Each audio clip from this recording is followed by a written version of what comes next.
Welcome back guys. सो आज के video के अंदर हम लोग एवरेज सैलरी के बारे में बात करेंगे जो टोरंटो में लोगों की होती है। अब मैं क्यों ये चीज़ के बारे में बात कर रहा हूँ, क्यों स्पेसिफिक टोरंटो लिया है मैंने, बिकॉज अगर आप लोग एक स्टूडेंट हो जो ओंटारियो में रहता है अभी या फ्यूचर में आने वाला है, तो ये वीडियो का मोटिव ये है कि आपको किस रेंज तक जाना है। शुरू में सबसे पहला जो आपका जंप होना है वो ये रेंज तक होना चाहिए, राइट। एंड वो रेंज तक पहुँचने के लिए आपको क्या क्या चीज़ें सीखनी है वो सीखना आप पहले से ही शुरू कर दो तो ज़्यादा बेटर रहेगा। This is how I would look at things यार, बिकॉज एक आपके पास टारगेट होगा कि मेरे को भाई इतने का पैकेज चाहिए, तो इतने के पैकेज के लिए क्या क्या चीज़ें मुझे आनी चाहिए, राइट। तो उस तरीके का आप अपना दिमाग को बनाओगे ना, तो after 1 year 1.5 year what ever skills you have learned they will reflect in an interview when you go and से कि ओके मुझे ये चीज़ें आती है, ये आती है। तो इससे पता लगता है कि आपका टारगेट है इतना package, right. Obviously they are not going to pay you 6 figures starting में, वो धीरे धीरे विद टाइम आता है, बट जो भी है, राइट। सो ये वीडियो का मोटिव ये है। वीडियो शुरू करने से पहले लाइक सब्सक्राइब शेयर जरूर कर देना। ओके, सो सबसे पहले गाइज हम लोग चैट जीपीटी पे जाएंगे। विलास चैट जीपीटी की एक एवरेज पर्सन का सैलरी क्या है टोरंटो के अंदर 2025 के स्टैटिस्टिक्स के हिसाब से, ठीक है। ओंटारियो का भी देखेंगे एंड टोरंटो का भी देखेंगे। सो इससे एक क्लियर कट आइडिया आप लोगों को मिलेगा कि भाई किस तरीके की हालत अभी चल रही है यहाँ पे ओंटारियो वाले सेगमेंट में, क्योंकि ज़्यादातर लोग जो अपने इंडिया से आते हैं वो ओंटारियो ही प्रेफर करते हैं। आई थिंक इस साल थोड़ा सा लोग ऊपर की तरफ भी गए हैं, Alberta side and all, but फिर भी वहाँ के एक्सट्रीम वेदर्स की वजह से लोग घूम फिर के यहीं पे आएंगे।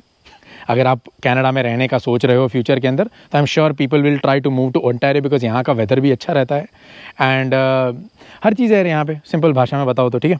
सो चलो, मैंने ऑलरेडी चैट जीपीटी पे सर्च किया हुआ है average salary of a person in Toronto 2025. So you are asking for the average salary of a person 2025 based on the most reliable and recent data available. Here an update overview. Okay, Ontario average salary 2025. सो पहले वो Ontario के बारे में बता रहा है and then उसके बाद वो टोरंटो के एवरेज सैलरी के बारे में बात कर रहा है. सो अ 2025 report from CTC news shows that Ontario's average salary reached 69,068 per year. Take Canadian dollars, obviously. Another source cites statistics indicating that as of April 2025, average weekly earnings in Ontario were 1,329.64, which annualized to about 69,141 per year. These figures give us a good sense of Ontario-wide average, but what about Toronto specifically? So हमारा target है Toronto, सो हम उसी पे focus करेंगे कि Toronto में कितनी salary लोगों की रहती है। बिकॉज अगर आप ओंटारियो में आ रहे हो तो Toronto is the most expensive place. GTA greater Toronto area में भी जितनी भी चीज़ें आती है वो सारी की सारी अच्छे खासे लेवल पे राइज है वहाँ पे, ठीक है। Salaries and all you need to have minimum $34-35 an hour guys वहाँ सर्वाइव करने के लिए। सर्वाइव तो नहीं कह सकते, बट एक अच्छी लाइफस्टाइल के लिए, एक अच्छे से रहने के लिए you need that much salary. Toronto में average salary monthly to annually, right. And इसको हम ब्रेक डाउन करेंगे कि भाई ये सैलरी पे आप किस किस तरीके की लाइफस्टाइल अफोर्ड कर सकते हो, ये भी बहुत इंपॉर्टेंट है, right. So the local data portal reports that as of July 1st, 2025 the average net monthly salary in Toronto was around 3,820, ये मंथली है, $3,820 after taxes. So that translates to approximately $45,000. Oh fuck man, 45,840 per year net income take home pay after deductions. Unlike the provincial data, which likely reflects gross income before deductions, this Toronto figure is clearly net pay. Okay. So 45,840 per year. अपना wealth simple का income tax calculator में अपने को idea लग जाएगा। Okay, सो कितना बोला था वो लोगों ने, ओंटारियो के अंदर जाएंगे एंड यहाँ पे सैलरी लिखेंगे 45,000, अप्रोक्सीमेटली 45,840 पर year, 840 per year. So they will give you a complete break down कि कितना है भाई टोटल टैक्स के बाद आपका हो रहा है। यहाँ पे देखो आपको टैक्सेस भी बता देंगे कितने कितने टैक्स कट हुए हैं। तो टोटल इनकम अगर $45,840 है, सो आपका फेडरल कटेगा 3,813, प्रोविंशियल कटेगा 1,973, CPP एम्प्लॉयमेंट इंश्योरेंस और ये सब 3,280। आफ्टर टैक्स इनकम आपकी होती है 36,773। इसका टैक्स रेट 19.78% है, मार्जिनल टैक्स 20.05% है, राइट। ये सब मैं आपको फिर कभी एक्सप्लेन करूंगा, बट एनीवेज अभी फिलहाल वो इंपॉर्टेंट नहीं है।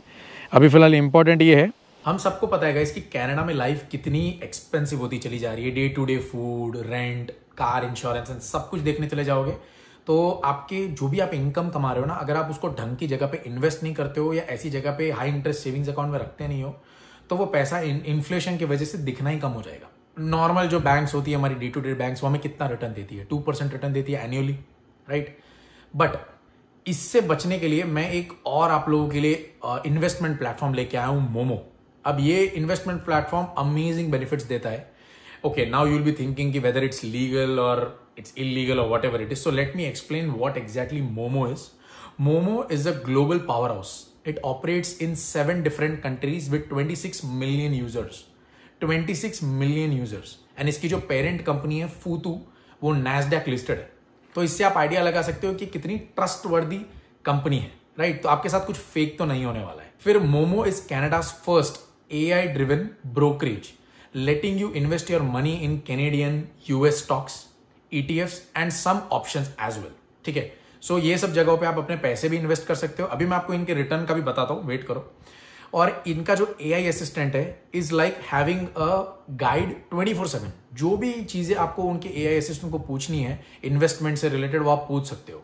एंड वो जो AI असिस्टेंट है वो इनकी इंफॉर्मेशन कहाँ से लाता है? Trusted financial news and real time market data से वो आपको इंफॉर्मेशन लाके देगा।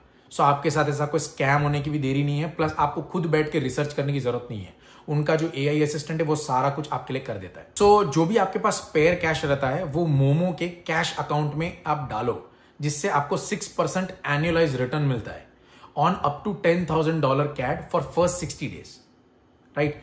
Transfer $10,000 CAD from any bank to Momo and you will get extra $200 cash bonus and rewards up to $2,300 CAD to larger transactions. Obviously वो depend करता है कितना ज्यादा ट्रांजैक्शन है तो उतना ज्यादा रिवॉर्ड मिलता है आपको। ठीक है, मैं अगेन रिपीट कर रहा हूँ, ये नैस्डैक लिस्टेड है, इसकी जो पेरेंट कंपनी है, तो आप आंख बंद करके भरोसा कर सकते हो, कोई प्रॉब्लम नहीं आएगा आप लोगों को, राइट? उसके अलावा they are running a guess and win contest. Click the link below, description में एक लिंक है, उसके ऊपर प्रेस करो and join and grab a $10 cash stock cash voucher instantly। जैसे आप लिंक पे प्रेस करते हो आप $10 कैश का स्टॉक वाउचर इंस्टेंटली ले लोगे। If you guess right you are in draw for $1,000 CAD cash voucher prize. ठीक है, so make sure you go in the description, link पे प्रेस करो, मोमो को देखो क्या है एप्लीकेशन, क्या करता है क्या नहीं, एंड अपने पैसे को सही तरीके से आप इन्वेस्ट करो या उससे रिटर्न लो, ताकि आप फ्यूचर के अंदर फाइनेंशियली फ्री रह सको। आपका पर ईयर पे होगा 36,773 per year and 3,064 per month. अब 3,064 पर मंथ टोरंटो में is like really difficult guys, because I am sure अगर आप लोग एक बार वर्क परमिट पे आते हो, आप शेयरिंग में रहने के मूड में नहीं होंगे।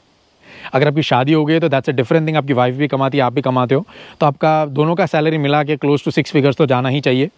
यार सिंपल है ना, अगर $3,000 भी आप महीने का कमाते हो, आपकी वाइफ 3,000 कमाती है, दोनों का मिला के 6,000 चला गया, जो 6 फिगर्स में चला गया है पर मंथ, राइट? सो GTA जैसी जगह पे अच्छे से रहने के लिए आपको 6 फिगर्स तो चाहिए। अच्छे से भी नहीं कहूँगा यार, एक कंफर्टेबली थोड़ा बेसिक मिनिमम लाइफस्टाइल के लिए आपको 6 फिगर्स तो चाहिए रहेगा, वरना it is very difficult in GTA। Because मैं रहा हूँ GTA में भाई, मैं ऐसे नहीं बोल रहा हूँ, मैं ईटोबिको में रहता था, मेरी सैलरी अलग थी भाई, मैं वो सब नहीं बताना चाहता हूँ, बट एनीवेज जो भी है, I was single at that time, right now also I am single only, but वो टाइम पे मेरी जो सैलरी थी वो इनफ थी कि भाई मैं प्राइवेट रूम में रह सकूँ, एक कार ले सकूँ, अच्छे खासे घूम फिर सकूँ, मंडे टू फ्राइडे जॉब करके सैटरडे संडे एंजॉय करके भी मेरी सेविंग्स हो जाती थी अच्छी खासी, राइट? तो इतनी सैलरी तो थी, तभी मैं GTA मूव हुआ था, वरना मैं उससे पहले विंडसर में था, अगर आपको ना पता हो तो। And Windsor is very cheap as compared to that of all the places like Kitchener हो गया, उसके ऊपर के जो भी चीज़ें है उससे बहुत ही चीप है विंडसर। अगर आप विंडसर में $4,000 महीने का कमाते हो ना, तो यू विल सेव $2,500 मैन, आपका खर्चा ही नहीं होगा विंडसर में, रेंट्स कम है, फूड के प्राइसेस तो चलो हर जगह जो होते हैं मैक्सिमम कितना चला जाएगा, $300 चला जाएगा महीने का, उससे ऊपर तो जाना नहीं है। रेंट आपका मैक्सिमम अगर आप पर्सनल भी रहते हो तो $500, $800, उसके बाद 200 300 ले लो इधर उधर के खर्चे, 1200-1300 में फिर भी सारा कुछ फिनिश हो जाएगा। बट अगर आप टोरंटो में आते हो इट्स नॉट लाइक दैट, मैं आपको बताता हूँ, ठीक है? सो हमें पता लग गया महीने का कितना हो रहा है हमारा, 3,064 पर मंथ। ये मैं बेयर मिनिमम ले रहा हूँ गाइस, ठीक है? आपका टारगेट इससे ऊपर होना चाहिए। जब आप पढ़ाई कर रहे हो तो ये जो सैलरी मैंने बोली ना 45,840 पर ईयर, आपका टारगेट होना चाहिए 70,000। सो 45,000 के लिए क्या स्किल्स चाहिए वो देख लो इंडीड पे जाके, इसीलिए ये वीडियो बना रहा हूँ मैं। इंडीड पे जाओ, देखो क्या सैलरी मिल रही है, कितनी मिल रही है पर आवर। अब 3,064 मतलब पर आवर कितना हुआ, अप्रॉक्सीमेटली $25 पर आवर, शायद इतना ही होता है। Let's see in the calculator, 25 × 40 करते हैं, माइनस 13% टैक्स, सॉरी हाँ 13, इस पर तो इतना ही जाएगा, 870 × 4 करते हैं, सो 3,000, सॉरी 25 ही नहीं है, $22-23 के इर्द गिर्द, समवेयर अराउंड दैट उतना हुआ। अगर आप $3,084 कमाते हो, $3,084 महीने का कमाते हो टोरंटो में, तो अभी यहाँ से हम कट करना स्टार्ट करते हैं क्या क्या खर्चे होंगे एंड कितना आपका पैसा बचेगा। तो इससे एक आपको आइडिया मिलेगा, एक रियलिस्टिक आइडिया मिलेगा। एंड गाइस दिस जो मैं बता रहा हूँ ना, शुरू में आपका इतना ही पैकेज होगा। अगर आप आईटी में हो, सॉफ्टवेयर की कोई भी कंपनी में काम करते हो, if you don't have any experience, mechanical में भी शुरू में आपका सैलरी 27, 29, 30 के इर्द गिर्द ही रहता है। यस, थोड़ा ज़्यादा मिलता है बिकॉज उसमें हार्ड वर्क रहता है physical, but IT and all में आपको वर्क फ्रॉम होम रहता है, ऑफिस में जाके खाली बैठ के काम करना है। जो भी है सैलरी आपको मैकेनिकल एंड थोड़ा फिजिकल वर्क वाले कंस्ट्रक्शन एरियाज़ में, ये सब जगहों के अंदर थोड़ा सा ज़्यादा मिलेगा, बट उतना भी कोई ज़्यादा नहीं होता है, $3-4 ही ज़्यादा होता है पर आवर। उस पर भी डिपेंड करता है आपको क्या क्या चीज़ें आती है। If you know more they will pay you in 35-30s range, if you know less they will pay you in 25 to 30 range. It all depends on that, but हम बेयर मिनिमम ही लेंगे ना, क्यों ज़्यादा लेना है। अगर जॉब नहीं लगी, बेयर मिनिमम पे काम करना पड़ा, तो पता तो हो कितने में सर्वाइव कर सकते हैं। अगर 3084 आपका पर मंथ आ रहा है एंड आपको प्राइवेट रूम में रहना है, ठीक है, आई एम श्योर वर्क परमिट पे लोग प्राइवेट ही प्रीफर करेंगे, शेयरिंग में नहीं रहेंगे, बहुत तो स्टूडेंट में भी प्राइवेट में ही रहते हैं। सो अगर टोरंटो में हम प्राइवेट रूम ले सीएन टावर के व्यू को हटा के भाई, ठीक है, सीएन टावर आपकी खिड़की से नहीं दिखना चाहिए, ऐसा कुछ है तो उसका तो आंसर मेरे पास नहीं है। अगर आप दूर कहीं पे रहते हो, जीटीए से थोड़ा हट के, थोड़ा अंदर की साइड पे, ब्रैम्पटन में, इटोबिको में, कहीं पे ऐसी जगहों पे जहाँ पे, ठीक है, इतने रेंट्स नहीं हैं, रेंट्स हर जगह है बट एनीवेज इतने नहीं हैं, सो आपका प्राइवेट रूम का खर्चा होगा $800 मिनिमम। इससे नीचे आपको रूम मिला तो वो रूम फिर सड़ा हुआ सा रूम होगा, वहाँ रहने लायक जगह भी नहीं होगी, एंड ऐसी जगह पे रहने का कोई सेंस नहीं बनता है। सो थोड़ा बहुत ठीक ठाक तो वो रूम होना चाहिए। सो $800 मैं इसमें से कट कर दूंगा, $2284, ठीक है, रेंट हटा के। अभी मैंने सिर्फ रेंट हटाया है। एंड जीटीए में अगर आप रहते हो, you will have to buy a car और सम ट्रांसपोर्ट। बस में आप ज़्यादा टाइम नहीं घूम पाओगे, आप थक जाओगे, because it's big man, massive है। छोटे छोटे लंदन है, या फिर मैं अभी जहाँ रहता हूँ, ये सब जगहों पे कैसे छोटी छोटी जगह है, यहाँ पे वॉकिंग डिस्टेंस पे भी चीज़ें हो जाती है, बट जीटीए में ऐसे नहीं होता है। आपको 2-3 बस बदल के जाना पड़ेगा, 2 बस बदल के जाना पड़ेगा। आप रोज़ रोज़ जाओगे, दिमाग ख़राब हो जाएगा आपका, सच बता रहा हूँ मैं आपको, ठीक है। सो 2284 रेंट हटा के, अब फूड का हम ले लेते हैं, $350 पकड़ लेते हैं फूड का, $1934। उसके अलावा कुछ मिसलेनियस खर्चे हो गए, फूड रेंट के हटा के, हमारा फ़ोन बिल भी आएगा, राइट।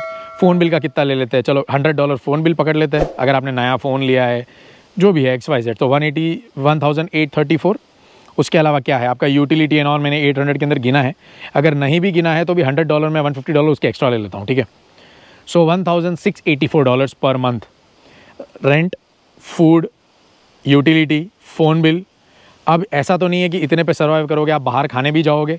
250 या जो भी $300 मैंने बोले ना, 350 फूड का, वो खाने का अगर आप घर पे बना के खाते हो ना, तब का है वो। अगर आप बाहर जाते हो तो वो प्राइस बढ़ जाता है। बाहर से अगर आप अच्छा खासा मतलब आप एवरी वीक एक बार बाहर जाते हो, वो पैसे अलग है, तो उसका $100 मैं अलग से पकड़ लेता हूँ। सो दैट विल बी 1584 होगा यार, because everything is getting expensive, तो चीज़ें राइज जाएगी। एक बार आप बाहर जाओगे $20-25 तो भाई कहीं भी चले जाएंगे, पता भी नहीं लगेगा आपको, सच बता रहा हूँ। और इसके बाद होंगे हमारे मिसलेनियस खर्चे, कभी कपड़े लेने चले गए, कभी कहीं घूमने चले गए, कहीं ट्रैवल करने चले गए, ये सब, तो इसके हम महीने के $250-300 इसके पकड़ लेते हैं। अब आपका ये सब कुछ हटा के $1284 का सेविंग हुआ है, सब कुछ हटा के। अभी तो मैंने कार नहीं गिनी है मेरे भाई, कार गिनूंगा तो 1000 से भी लो का आपका इनकम होगा। अगर आपकी सेकेंड हैंड कार है तो obviously you will pay some instalment, या आपके पास कैश होगा, I don't know about all that, depending on the car and बहुत सारी चीज़ें रहती है। बट आपका जो इंश्योरेंस होगा वो आएगा, प्लस जीटीए में इंश्योरेंस भी बहुत ज़्यादा है, पेट्रोल है, पेट्रोल आएगा। सो कार का अगर आपके पास सेकेंड हैंड कार भी है तो I am sure to sure GTA के अंदर आपका इंश्योरेंस $200 से नीचे तो आना ही नहीं है। जो भी कार हो 150-200 तो मिनिमम आएगा। पेट्रोल आपका ले लो $150, $300 वो, प्लस कार के हफ्ते ले लो, सेकेंड हैंड है या आपने फुली पे दिए, मुझे नहीं पता वो सब, बट मैं $100 $150 उसके भी गिन लेता हूँ, $400 उसके भी कट कर लिए मैंने। अब आपके बचे $884 पर मंथ। इतना सा सेविंग कर पा रहे हो आप पर मंथ, $884 अगर आपकी सैलरी मैंने जो एवरेज बताई उसमें आती है तो। अब 884 इंटू 12 कर लेते हैं, साल में 12 महीने होते हैं। सो आपका ईयरली सेविंग हुआ है 10,608, ठीक है। अब ये जो $884 आपने कमाए हैं, इसको आपको प्रॉपरली कहीं इन्वेस्ट करना पड़ेगा भाई, ठीक है, तभी थोड़ा बहुत रिटर्न मिलेगा। बैंक में रखने से कुछ नहीं मिलने वाला है। सो मेक श्योर गाइज आप ढंग से पैसे को इन्वेस्ट करते हो एंड उसको प्रॉपर तरीके से थोड़ा ग्रो होने देते हो। येस ऑब्वियसली यार, you are not going to get rich out of this. Invest करने से आपको एक करोड़पति नहीं बन जाओगे, बट फिर भी बैंक में पैसा पड़ा रखने से अच्छा है कि आप कहीं पे उसको ऐसी जगह पे रखो जहाँ थोड़ा बहुत आपको रिटर्न मिले। हाई इंटरेस्ट सेविंग्स अकाउंट है, नियो फाइनेंस है, वेल्थ सिंपल है, हर जगह पे आपको थोड़े बहुत अच्छे खासे परसेंटेज मिल जाते हैं। आप खुद से अपना काम कर लो, राइट। डिस्क्रिप्शन में लिंक है, वहाँ पे जाके प्रेस करके भी आप लोग चेकआउट कर सकते हो। सो इस तरीके से चीज़ें करोगे तो थोड़ा ईजी रहेगा आप लोगों को। 10,000 यार साल का लिटरली कुछ भी नहीं होता है भाई आज के टाइम में, बिकॉज यार एक घर भी लेने के लिए आप जाओगे तो you have to give at least like 90,000 80,000 down to buy a house somewhere outside of GTA, right. उसमें भी डिपेंड करेगा आप कैसे कितने प्राइस का घर लेते हो, क्या है क्या नहीं। मैं आपको रियलिटी चेक करवा रहा हूँ यार, मैं आपको डरा नहीं रहा हूँ या डीमोटिवेट किसी भी इंसान को नहीं कर रहा हूँ। अगर आपका सैलरी इतना है साल का, पर मंथ आप इतना कमाते हो, तो खर्चे हटा के GTA में इतना ही पैसा बचता है। आई नो फ्यू पीपल जो इतनी, इससे थोड़ी ज़्यादा है, वो लोग $3,500 पर मंथ कमाते हैं वो, एंड GTA में रहते हैं। Still they are like always saying कि भाई मेरा $1,000 भी सेविंग नहीं होता है। एंड ये ऐसे लोग हैं ना जो बाहर खाने नहीं जाते हैं, फालतू के कोई खर्चे नहीं है लोगों के, सिर्फ food, rent, utilities and car अगर सेकेंड हैंड ली हुई है तो इंश्योरेंस एंड ऑल वगैरह वगैरह। उसके बाद इफ़ दे आर क्राइंग, तो आप सोच लो अगर आप थोड़े अच्छे खासे लाइफस्टाइल वाले इंसान हो, थोड़ा घूमना फिरना अच्छा लगता है, तो कितना खर्चा होगा। ओके, अब एक काम करते हैं, थोड़ा सा सैलरी अभी ज़्यादा लेते हैं। 45,840 को हटा के हम $70,000 सैलरी पकड़ते हैं। $70,000 पे आपका महीने का कितना होगा? पर मंथ आप कमाते हो 4,426 पर मंथ, 4,426। इसमें भी अगर हम लोग सारा कुछ कैलकुलेट करने पहले 4,426 माइनस 800 माइनस 350 फूड का, रेंट का, प्लस 150 यूटिलिटीज़, माइनस $100 आपका फ़ोन बिल, माइनस मिसलेनियस खर्चे 300, माइनस कार का है तो 400, ये हटा के भी आपका $2,300 सेव हो रहा है। अब ये $2,300 में आप किस तरीके से मनी को प्रॉपरली चैनलाइज करते हो, ये बहुत ज़्यादा इंपॉर्टेंट है, जो आई एम श्योर लोगों को ये चीज़ की ज़्यादा समझ नहीं है। Please use high interest savings account guys, invest money in wealth simple, trade करो, ETFs खरीदो, थोड़ा बहुत आपको उससे रिटर्न मिलेगा, ठीक है। जितना आपका सैलरी इंक्रीज़ होता चला जाता है, आपका टैक्स उतना ज़्यादा कटता चला जाता है। आपको लगेगा यार $45,000 पे मैं 3,000 जो भी कमा रहा हूँ, $3,000, 75 पे आप 4,000 मैंने जो बोला वो कमाओगे, थोड़ा बहुत फिगर $1,000 का फ़र्क पड़ा, ठीक है। बट सैलरी स्पाइक देखो कितना जा रहा है, 45,000 से 70,000, राइट। सो ये स्पाइक पे आपका सीधा पर मंथ $1,000 का झर्क आ रहा है। आई वुड हाईली रिकमेंड आप एक जॉब के ऊपर रिलाई मत करें, आप 2 जॉब करें, आपकी सैलरी ज़्यादा जाएगी। ईजिली आप $65,000 से ज़्यादा कमाओगे अगर आप 2 चीज़ें करते हो, 3 चीज़ें करते हो तो उससे ज़्यादा कमाओगे, 4 चीज़ें करते हो तो उससे, 5 करते हो तो उससे ज़्यादा। कोशिश करो आप ऑटो पायलट भी चीज़ों को करने का ट्राई करो, लोगों को रखो जो वो आपके लिए चीज़ें करते चले जाए। जैसे मैं क्या करता था यार, आपको बताता हूँ। चलो मैं कुछ चीज़ें आपको शेयर कर सकता हूँ। मैं ज़्यादातर आपको वो सब पर्सनल चीज़ें नहीं बताना चाहता, कुछ चीज़ें मैं आपको बताता हूँ। जब मैं स्टडी कर रहा था, I was having multiple source of incomes. Part time job से कमा रहा था, यूट्यूब से कमा रहा था, स्पॉन्सर से कमा रहा था, I had my own agency at that time, उससे कमा रहा था, प्लस मेरी ऑनलाइन अफिलिएट मार्केटिंग है, उससे कमा रहा था। 5 सोर्स ऑफ इनकम पढ़ाई करते करते थे मेरे। बट द प्रॉब्लम वॉज वो सारा पैसा मैं ये वाले बैंक में नहीं डलाता था।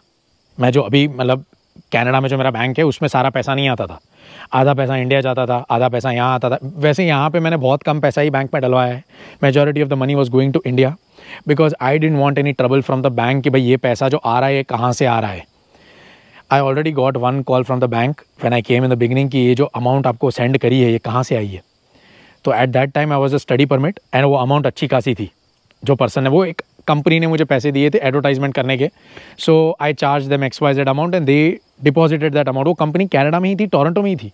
उन्होंने पैसा सेंड किया और मुझे उसी दिन शाम में बैंक से कॉल आया कि ये जो अमाउंट है कहाँ से आ रहा है पैसा, कौन दे रहा है, क्यों दे रहा है। सो आई वॉज लाइक यार मेरी फैमिली है जो दे रही है, बिकॉज ऐसे करके मैंने कुछ फेंकना ही पड़ा मुझे। ऑब्वियसली आई कांट से कि मैं ये करता हूँ इसके वजह से आ रहा है, वरना फिर उसके लिए भी I will have other problems and all. So ऐसा करके मैंने बोला वो लोगों को, they are like okay that's fine. And उसके बाद जो भी मैं अफिलिएट मार्केटिंग ये सब जो करता था वो सारा पैसा मैं इंडिया भेजता था। या फिर हमारे यूट्यूब से जितना भी कुछ आ रहा था वो सारा इंडिया जा रहा था, because I didn't want any troubles on study permit यार। बिकॉज इतनी इनकम अगर बैंक में आ रही है तो दे विल ऑब्वियसली क्वेश्चन की पढ़ाई करते करते आप पढ़ाई कर रहे हो या दूसरी चीज़ें कर रहे हो, उनको तो ऐसा ही डाउट आएगा ना। So that's why when I was studying I was not playing around, but when I came on my work permit I change things. ठीक है, सब कुछ मैंने चेंज कर दिया, जो इंडिया जा रहा था वो मैंने यहाँ कर दिया, बिकॉज वर्क परमिट पे मुझे कोई क्वेश्चन नहीं पूछने वाला है कि कहाँ से पैसा आ रहा है। जितना कमाना है कमा सकता हूँ मैं, अनलिमिटेड आवर्स वर्क कर सकता हूँ। वर्क परमिट पे यार ये सारे एडवांटेजेस रहते हैं। पीआर पे obviously you have different advantages कि आप ज़्यादा से ज़्यादा काम कर सकते हो, रेस्ट्रिक्शंस नहीं है, कितना पैसा बैंक में आ रहा है आपको कोई पूछने वाला नहीं है। येस ऑब्वियसली यार, अगर एक लिमिट के ऊपर अकाउंट में आपके आता है तो वो आपको क्वेश्चन पूछेंगे कि ये पैसा इंडिया के मतलब कनाडा के बाहर से कहाँ से आ रहा है, बट कनाडा के अंदर से आ रहा है तो आपको कोई क्वेश्चन नहीं पूछने वाला कि ये पैसा कहाँ से आ रहा है। प्लीज़ आप अपना ध्यान रखना, अगर आप मल्टीपल सोर्स ऑफ इनकम जैसे मैं बता रहा हूँ ये करते भी हो तो चैनलाइज करो यार। ठीक है, पेपर पे लिखो कि भाई ओके ये फंड यहाँ जाएगा, ये फंड यहाँ जाएगा, वर्क परमिट के आने के बाद सारा फंड एक जगह पे आएगा, उससे पहले फंड अलग अलग जगह पे जाएगा। इस तरीके से चैनलाइज करो एंड लाइफ को अच्छे से मैनेज करो। हाई इंटरेस्ट, थोड़ा बहुत इन्वेस्टिंग, थोड़ा बहुत अलग जगह पे, थोड़ा बहुत फ्यूचर में प्रॉपर्टी लेने के लिए, थोड़ा बहुत इमरजेंसी फंड के लिए, ये सारी चीज़ें आप करोगे तो आपका लाइफ एक बैलेंस वे में जाएगा। I am not telling you to enjoy your life यार, एन्जॉय करो, मस्ती करो दोस्तों के साथ जाके बाहर, मैं भी करता हूँ, ऐसा कुछ नहीं है, बट मेरी मस्ती थोड़ी कम रहती है। आई वर्क दिस मच, इतनी मस्ती करता हूँ मैं, कुछ लोग मस्ती इतनी करते हैं, काम इतना करते हैं। सो थोड़ा बहुत इसमें फ़र्क आ जाता है and you will save good amount of money in 3 years 4 years and कुछ 3-4 साल 5 साल के अंदर तो आप आराम से यार एक अच्छा खासा घर अफोर्ड कर सकते हो। अगर आपकी वाइफ यहाँ पे है या आप यहाँ पे हो, एक सिंगल इंसान भी अगर $75,000-80,000 कमाता है तो एक अच्छा खासा घर अफोर्ड कर सकता है वो। आशा करता हूँ यार वीडियो आपको यूज़फुल लगा हो एंड जो मैंने बताया वो आपको उससे हेल्प हुई हो। कोई भी ऐसे काम मत करना जिससे आपके स्टेटस पे प्रॉब्लम आए। आई मीन आपका study permit, work permit, PR, it's getting difficult right now यार। तो कृपया करके don't play games on that way legally. कोई भी चीज़ का छेड़छाड़ी मत करो आप। अगर आपको नहीं समझ में आ रहा है किसी सीए से पूछो, या वो ज़्यादा सीए आपको ज़्यादा अच्छे से बता पाएगा यार कि क्या करना है क्या नहीं करना है। सो उससे बातचीत करो, कोई फ्रेंड बनाओ सीए है, तो नहीं है तो पैसे दो उसको एंड आस्क हिम कि ऐसी ऐसी चीज़ें मैं क्या क्या कर सकता हूँ, वो आपको गाइड करेगा। Right, I have good CA friends, मैं उनसे पूछ लेता हूँ अगर मुझे कुछ डाउट रहता है तो क्या करना है क्या नहीं, and they will obviously guide you financially in a proper manner, ताकि इससे आप भी ना फंसो एंड ऐसा कुछ प्रॉब्लम क्रिएट भी ना हो एंड एनीथिंग। राइट, ठीक है। सो कमेंट में कमेंट करके बताओ यार आप क्या क्या चीज़ें करते हो, आपको क्या कनाडा आने के बाद नई नई चीज़ों का पता लगा हो एंड या सो इससे हम लोग शेयर कर सकते हैं कमेंट के अंदर कि भाई किसको क्या नॉलेज है, कौन क्या क्या चीज़ें करता है। And this was the video man. Like share comment subscribe, फिर मिलते हैं अगली वीडियो में, तब तक के लिए बाय बाय।